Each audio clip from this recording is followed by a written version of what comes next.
Hello everyone, अहिले चाहिँ भने म यहाँ दोभान ग्योको गणेश डाँडा भन्ने जग्गामा आइपुगिसकेको छु र यहाँबाट चाहिँ विभिन्न जग्गाहरू देख्दो रहेछ। यो चाहिँ एउटा मजाको भ्यू पोइन्ट एरियाहरू छ र यहाँबाट चाहिँ विभिन्न जग्गाहरू एकदम देख्दो रहेछ र तपाईहरुलाई पनि यहाँको दृश्य तपाईहरुलाई देखाउने छु र यस्तो छ रहेछ। यहाँ माथि चाहिँ अब यो देखेको चाहिँ तिरखोला भयो, त्यहाँदेखि यता पङ्खे गाउँ, अनि यता आउँदाखेरि दोभान गाउँ भयो।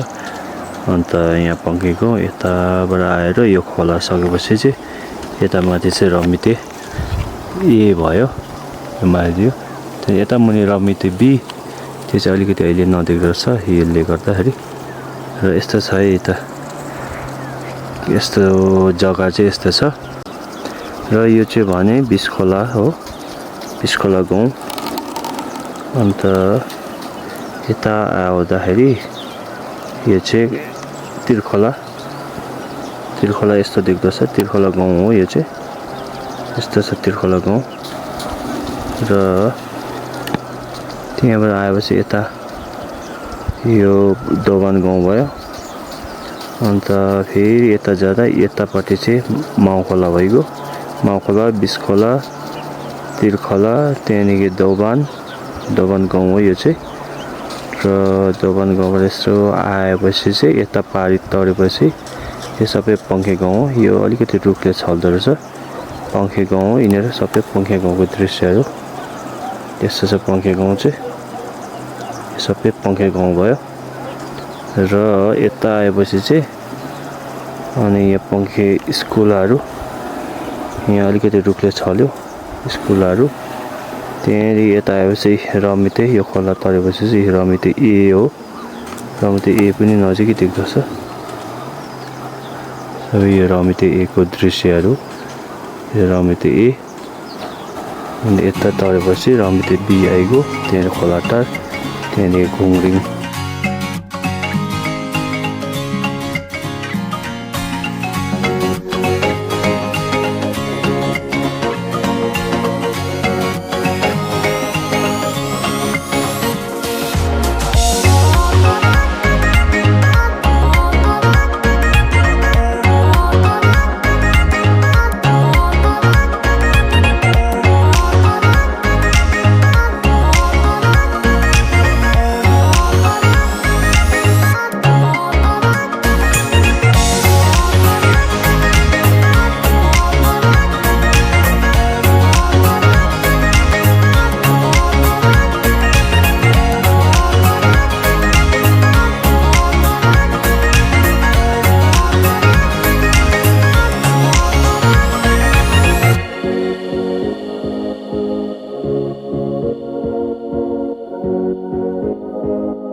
र यस्तो छ रहेछ यो गणेश डाँडाको दृश्य चाहिँ एकदम राम्रो छ।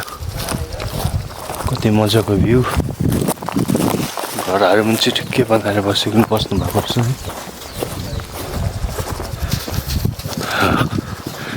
एकदम बवाल छ, फुल पनि कति मजाले रोप्नु भएको छ, एकदम बवाल छ।